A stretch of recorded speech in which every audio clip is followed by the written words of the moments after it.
Hey, Student Success, welcome to week 15. Can you believe it? We are almost done. And so before I jump into the actual week, I do want to just go over a few items.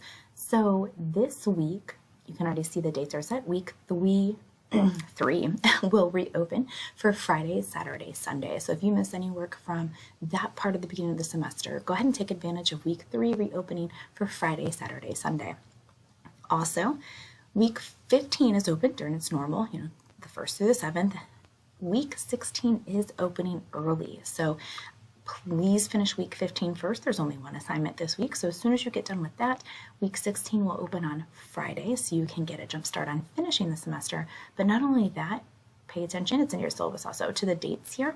Your whole course ends on Friday, December 12th. So the entire class, all assignments are done on a Friday. So it's different than our obviously typical week. So that's another reason why this is opening early, to give you a full week to work on it. So just kind of be mindful of that. During week 16, I will have week 4 reopen as well. It's not set yet, but that will be reopened during week 16. Finally, your student services assignment is due next week. So this has been open since week 1 of the semester. I still have a good handful of you who have not submitted this. At this point, there might only be 1 or 2 offerings, so you may get lucky to be able to attend one now.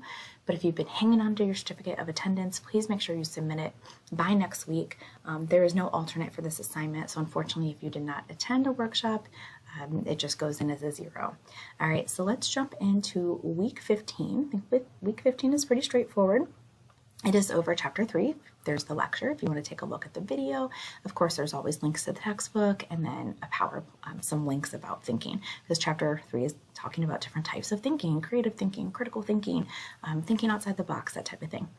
So your chapter 3 assignment, I think it's kind of a neat one. You might disagree, but you can do this as a file, so you can upload it, like type it in a Word doc, or you can just type it in the comment area. Either way is fine. I'm not picky about that. So this is what you're going to do.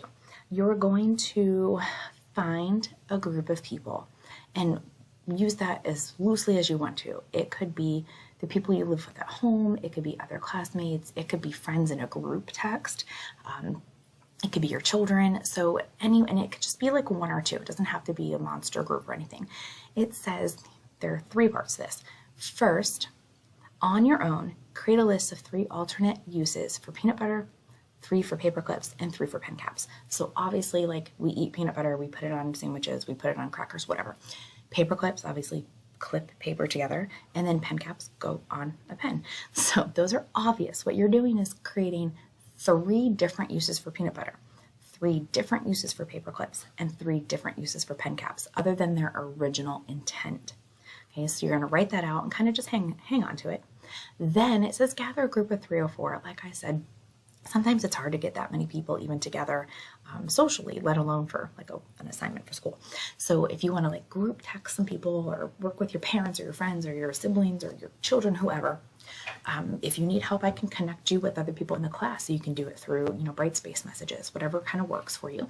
What you're going to do with that group is you're going to be the facilitator. You are going to ask them to do the same thing you just did.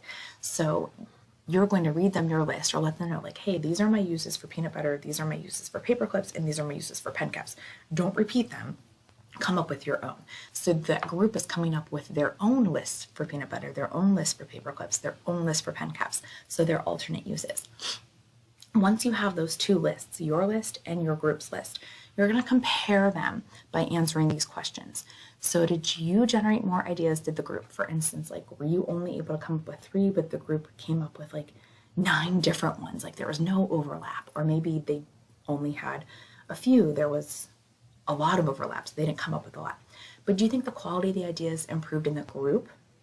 Do you think the group ones were a little bit more highly quality because they were able to talk and bounce ideas off one another? Were the group ideas more innovative? Do you think they were more creative?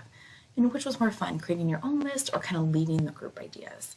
Okay, so there's a couple steps you have to do. Please write down the lists that you came up with, so I can look and see, like, oh, this is what you came up with, this is what your group came up with.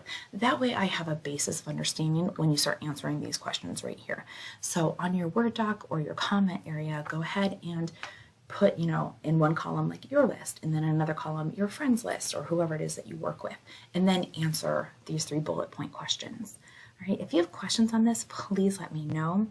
But again, this is your only assignment this week, so this will also count as your week 15 attendance. So make sure you complete this by Sunday for your weekly attendance, and you also get obviously assignment points on it. And then take advantage of week 16 opening early, take advantage of week 3 reopening, eventually week 4 reopening, get your student services assignment in. I think that's everything, but if you have any